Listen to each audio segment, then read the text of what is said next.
Olá, tudo bem? O assunto que vamos estudar hoje é o que vai acontecer depois da volta de Jesus. O título desse estudo é 1000 anos de paz.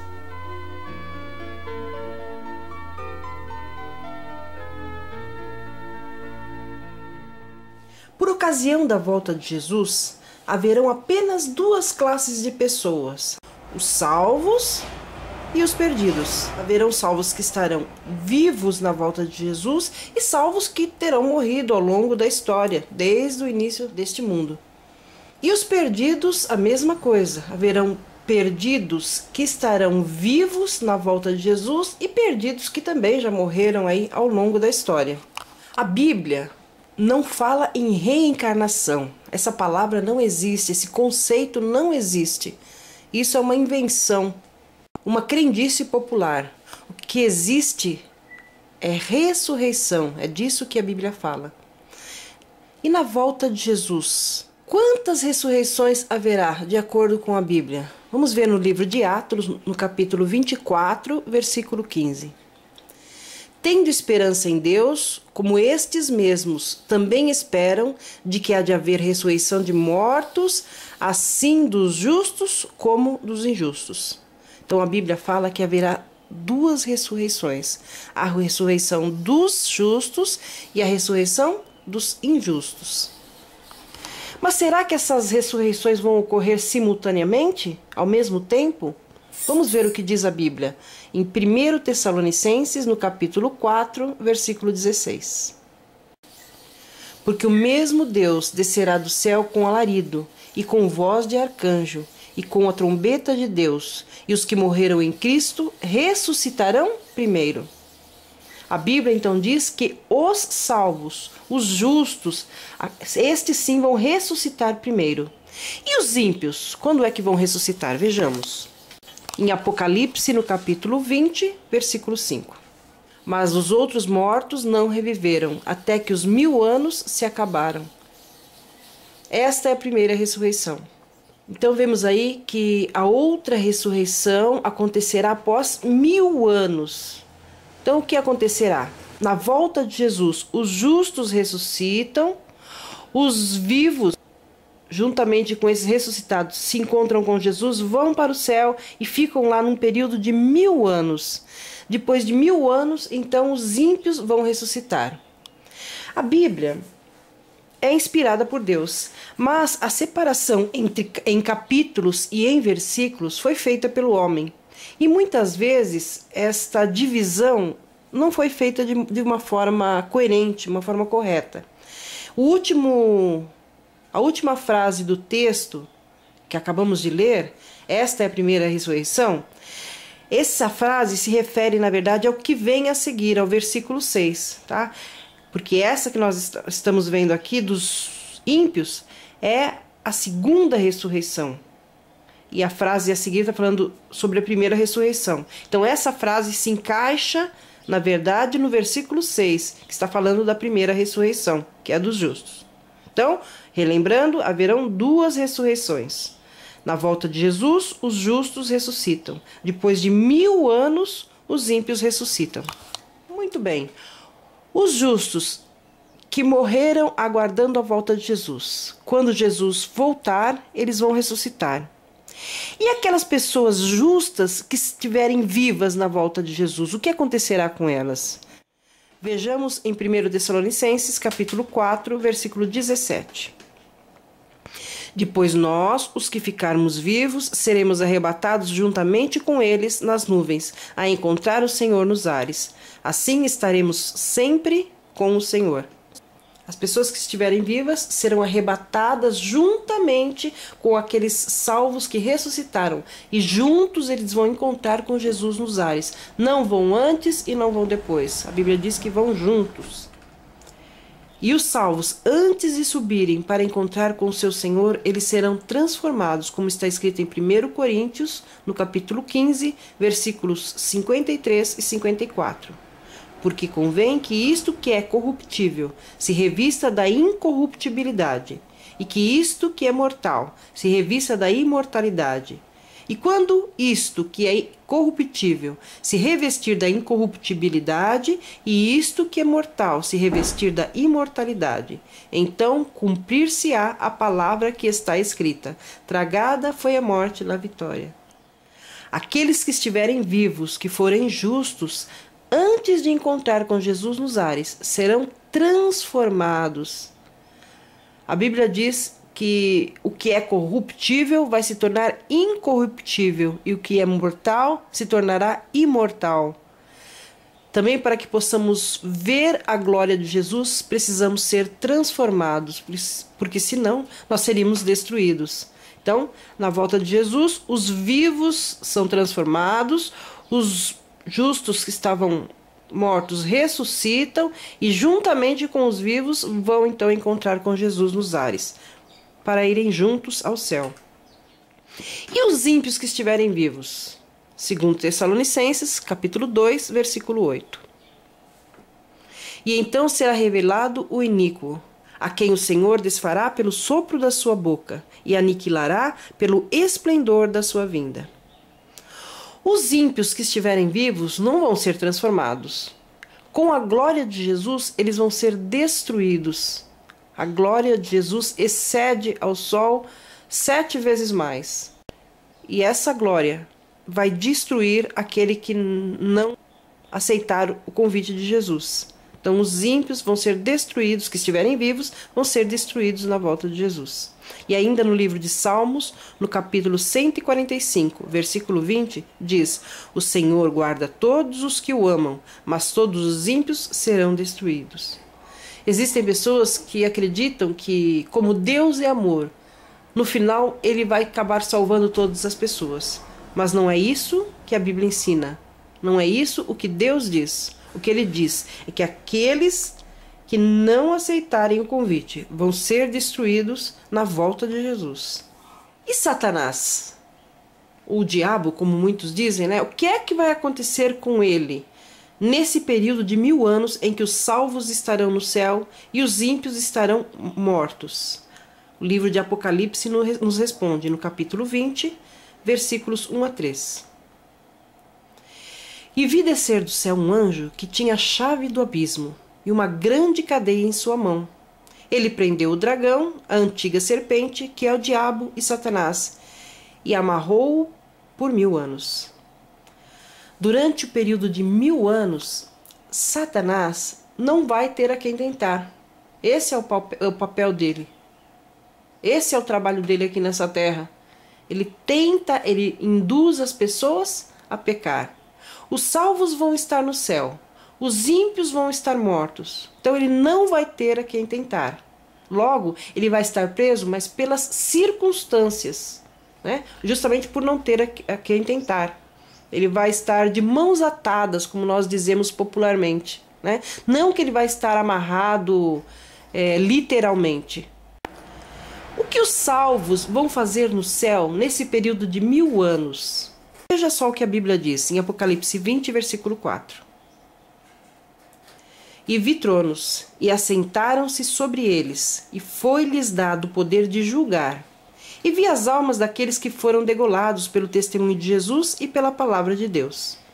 E viveram e reinaram com Cristo durante 1000 anos. Então, durante esses 1000 anos, os salvos vão ter oportunidade de examinar os livros que contêm os atos da raça humana. E eles poderão então constatar o julgamento de Cristo.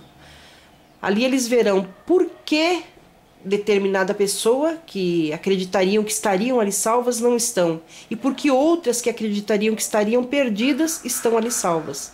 E elas verão então no decorrer da sua vida a mudança que houve, ou de conversão ou de afastamento dos caminhos do Senhor. Obviamente não será um julgamento literal como nós conhecemos, mesmo porque o julgamento já terá ocorrido. Os salvos estarão salvos e os ímpios estarão mortos, né? Os salvos estarão no céu e os ímpios estarão mortos. Então, na verdade, o que os salvos farão é examinar, é investigar o julgamento que Jesus fez. Deus nos diz que no final deste julgamento, Todos dirão que Deus é justo, que o juízo que ele aplicou é justo. Ainda em Coríntios, no capítulo 6, versículo 3 diz: Não sabeis vós que haveis de julgar os anjos, quanto mais as coisas pertencentes a essa vida? Então estamos aí confirmando que realmente haverá julgamento. E nós veremos também, mesmo os anjos maus, por que é que eles estarão sendo então condenados também. Depois dos 1000 anos, então, o que acontece? Vejamos em Apocalipse, no capítulo 21, versículos 2 e 3. E eu, João, vi a santa cidade, a nova Jerusalém, que de Deus descia do céu, adereçada como uma esposa ataviada para o seu marido. E ouvi uma grande voz do céu, que dizia: Eis aqui o tabernáculo de Deus com os homens, pois com eles habitará, e eles serão o seu povo, e o mesmo Deus estará com eles, e será o seu Deus. Após os 1000 anos, então, a cidade santa de Deus descerá, e os salvos morarão aqui nessa terra para todo sempre. Veja que privilégio Deus nos concede. Mesmo nós tendo nos afastado de Deus, nós tendo pecado, Jesus veio aqui a essa terra, morreu, foi crucificado, ainda assim Ele nos ama. E Ele vai nos conceder esse privilégio de morar conosco aqui nessa terra, que será restaurada. Mas esse é o assunto para o nosso próximo estudo. Seguindo adiante, então, após a cidade santa descer, veja o que vai acontecer, então. Lembram? A segunda ressurreição acontecerá depois de 1000 anos. E será justamente quando a cidade santa de Deus descer a esta terra. Vejamos o que diz Apocalipse no capítulo 20, versículos 5 e 13. Mas os outros mortos não reviveram, até que os 1000 anos se acabaram. E deu o mar os mortos que nele havia. E a morte e o inferno deram os mortos que neles havia, e foram julgados, cada um segundo as suas obras. Então, após esses 1000 anos, os ímpios ressuscitarão. Depois que esses 1000 anos se acabarem e os ímpios ressuscitarem, novamente Satanás então terá a quem tentar. E como ele vai tentar? O que ele vai fazer? A Bíblia diz em Apocalipse 20, versículo 7, e acabando-se os 1000 anos, Satanás será solto da sua prisão. Então, novamente, Satanás terá a quem tentar. E o que ele fará será justamente incitar os ímpios a invadir a cidade santa. Veja o que diz em Apocalipse, no capítulo 20, versículo 8. E sairá a enganar as nações, que estão sobre os 4 cantos da terra, Gog e Magog, cujo número é como a areia do mar, para os ajuntar em batalha. Os grandes comandantes, os grandes guerreiros de todas as épocas, que não aceitaram o convite de Jesus, fará parte desse exército. Será um exército de grandes generais. E Satanás, como diz o texto aí, sairá enganando as nações. O termo Gog e Magog, aqui citado, eram cidades que existiram no passado e que eram inimigas do povo de Israel. E aqui, essas duas cidades são citadas de uma forma simbólica, se referindo aos inimigos dos salvos.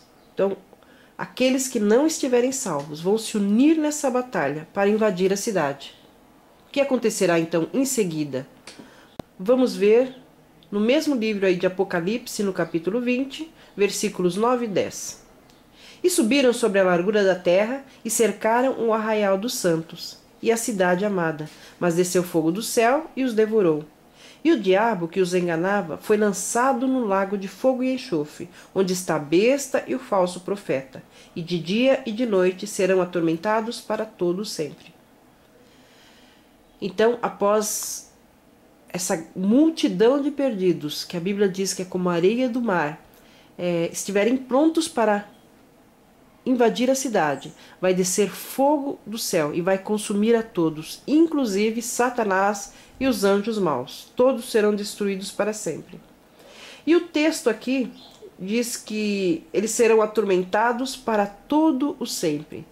desse texto surgiram muitas crendices que não são baseadas na Bíblia. Esse termo para todo sempre quer dizer que nunca mais eles vão existir. O termo original quer dizer exatamente isso. Eles vão ser destruídos para nunca mais existir. Não quer dizer com isso que eles vão ser queimados eternamente. Mesmo porque nosso Deus é um Deus de amor e não é do seu caráter ver um ser humano sofrendo eternamente. Nós podemos confirmar isso em outros textos da Bíblia. Muitas vezes, se nós não entendemos um texto, basta nós compararmos esse texto com outro texto bíblico e nós vamos ter então uma melhor clareza sobre o assunto. Mateus, no capítulo 25, versículo 41, diz o seguinte: Então dirá também aos que estiverem à sua esquerda: Apartai-vos de mim, malditos, para o fogo eterno, preparado para o diabo e seus anjos. Mais uma vez aqui fala-se sobre esse fogo eterno. Agora vejamos o que diz o livro de Judas, que tem apenas um capítulo, no versículo 7. Assim como Sodoma e Gomorra e as cidades circunvizinhas, que havendo-se corrompido, como aqueles, e ido após outra carne, foram postas por exemplo, sofrendo a pena do fogo eterno. Sodoma e Gomorra foram duas cidades que existiram no passado e que foram muito perversas, se afastaram totalmente de Deus, eram imorais, eram corruptos. E como eles não se converteram, essas cidades foram destruídas. E a Bíblia diz, como nós acabamos de ler, que essas cidades passaram pelo fogo eterno, ou seja, nunca mais elas existiriam. E realmente, onde existiram essas cidades, hoje não existe mais. Não tem nenhum fogo eterno ali queimando. Elas simplesmente não existem mais. Esse fogo eterno se refere então ao seu efeito. Essas cidades não mais existiriam. Se esse fogo eterno se referisse a essa crendice popular de que a pessoa que se perde fica queimando eternamente, então essas cidades estariam ainda queimando até hoje, nós veríamos isso. Mas não é o que ocorre, como nós podemos verificar. Após compreender que a primeira ressurreição é a dos salvos, decido hoje me preparar para muito em breve, e junto com todos os salvos, reinar com Jesus no céu por 1000 anos. Meu desejo é que eu esteja no céu com os meus queridos, e você que está me ouvindo também aceite esse convite de Jesus. Ele nos promete coisas maravilhosas, que nós veremos inclusive no nosso próximo estudo. Vale a pena aceitar esse convite. Se ficou dúvidas com relação a este assunto, nos escreva. Nós teremos o prazer de elucidar, de responder as suas perguntas. Fiquem com Deus.